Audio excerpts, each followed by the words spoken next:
Welcome, and thank you everyone for joining us for this concise and informative discussion by Dr. Michael Wald. Dr. Wald, you have many degrees and certifications in the areas of nutrition and health, including 2 board certifications in nutrition. You are a doctor of chiropractic with a master's in nutrition, and you are a certified nutritional specialist. You have published successful books on natural health, and right now we will be discussing absorption of foods. Okay, Lisa is asking, I eat a great diet full of fruits and vegetables and very little meat. I don't eat candy or sugary foods. I drink plenty of water, no coffee or soda, but I'm still around 15 pounds overweight and my energy is not so great. Could I have a problem with absorption of what I'm eating? How do I know this for sure? Okay, so Lisa, yes, you can definitely have an absorption problem.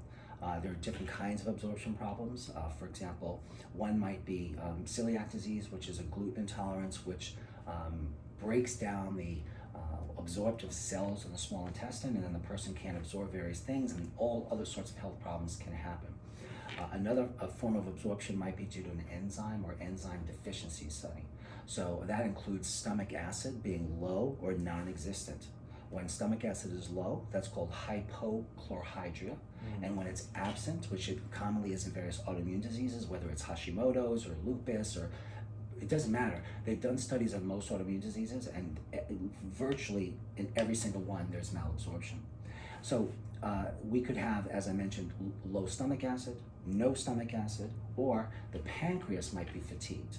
So we don't really bring it up a lot, but in conversation, but the pancreas makes protein, starch, and fat digesting enzymes, proteases, lipases, and amylases, and other starchy digesting enzymes. So when you eat food, first the starch breaks down in the mouth due to amylase enzyme.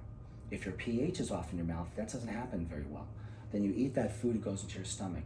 The stomach secretes hydrochloric acid and pepsin and some other different acids and enzymes, and that breaks down mostly protein. And if you don't have enough stomach acid, when you eat calcium, for example, in foods, the calcium isn't activated. It's not ionized, so it's used properly.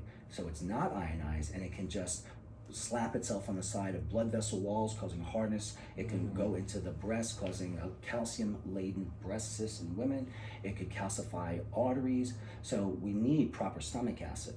And then after the stomach, again, mouth, esophagus, stomach, and then that goes into the small intestine.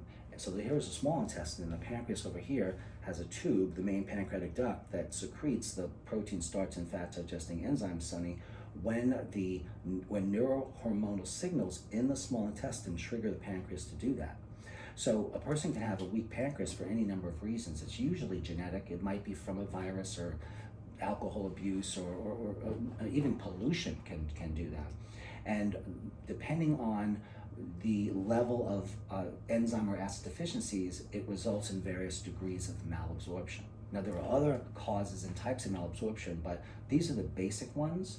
So it's always very confusing to me when I will have a new patient and they've had these digestive issues for a long time and no one's ever talked to them about absorption, malabsorption.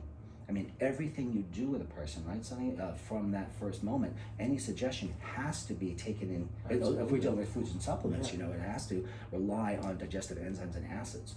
So yes, Lisa, you can definitely have a malabsorption or malnutrition problem from the malabsorption. That, depending on where that is, or it could be in all of those places, there are certain enzymes that can be taken orally. Stomach acid can be taken orally as well. And there are some contraindications, by the way, of taking enzymes and stomach acids, by the way. So this is really an area that you need to work with a qualified healthcare provider. Because for example, Sonny, if a person has a reflux esophagitis, taking acids and stomach acids could make that problem worse. If a person has ulcers in the stomach, they do not want to be taking stomach acid or digestive enzymes because it would be horrifically painful, and literally the enzymes can auto-digest the tissues even further. So, those are possibilities in the worst case scenario, but someone who's trained to evaluate you can figure out what enzymes and acids that you may need, when you should take them, how much you should take, whether they should be taken with or without food.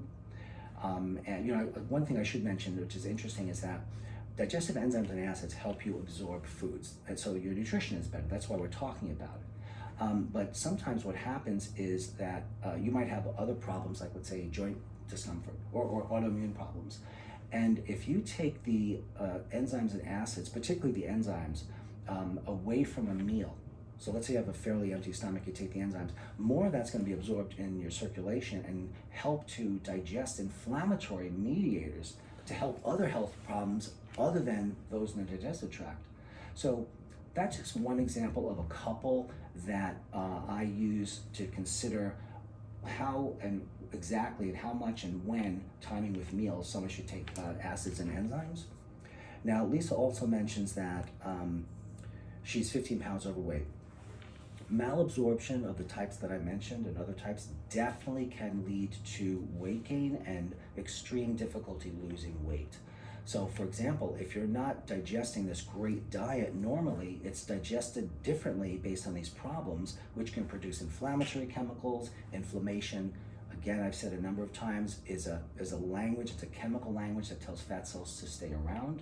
If you're not absorbing, let's say, your proteins well, then you won't build up the lean mass in your body, which is basically your musculoskeletal system, or your muscular system actually, and your organs, that's the lean mass, which need proteins. So if you don't have the proteins, things shrink, they don't work well, and you have less of that lean mass, which means you'll have a slower metabolic rate. So Lisa, I suspect that if malabsorption is happening with you, it's partly because that you do have some sort of malabsorption problem of creating difficulties in your protein, starch, and or fat digesting capacities, which can look like difficulty with weight gain.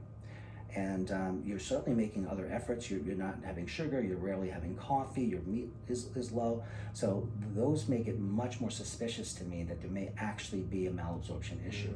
We would want to identify that with simple tests. There are some tests that are just easy to do with the urine. Sometimes we need to do blood testing to look at the pancreatic enzymes, for example, but the technology is there.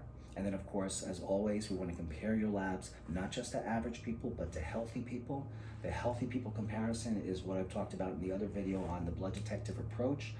That helps to identify some hidden and not so obvious nutritional problems. So the last thing I'll say about this, Sunny, is that a person may not have enough acids or enzymes, let's say, to digest properly, but that could be from any number of diseases. Diseases like cancer that exponentially increase nutritional need, and if you don't get it, you decompensate. So it's important to know what health conditions are there, because sometimes if you fix the health condition, it'll fix the enzymes and acid problem. You don't have to give them. And then the last thing I need to mention is that how long do you take stomach acid or enzymes once it's been determined that you need them? Probably not forever, but sometimes it may be forever depending on your health problem. If there's no rhyme or reason for me to believe that a person can make these enzymes and acids again, then my recommendation is they take them lifelong with periodic retesting so that we can adjust the dosing that you need, because it doesn't always stay the same. Generally speaking, as we grow older, we have less and less digestive capacity, so we would probably want more and more pancreatic and stomach acid, supplementation.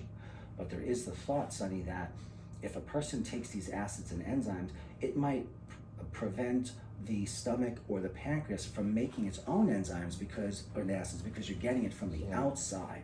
So there may be something to that as well. So that has to be determined based on an individual evaluation that I have with people to figure this out. Got it. So that's the role of malabsorption, I think, in everything. In everything. Thank you, Dr. Wald. That was great information. You're welcome. Thank you. Thank you.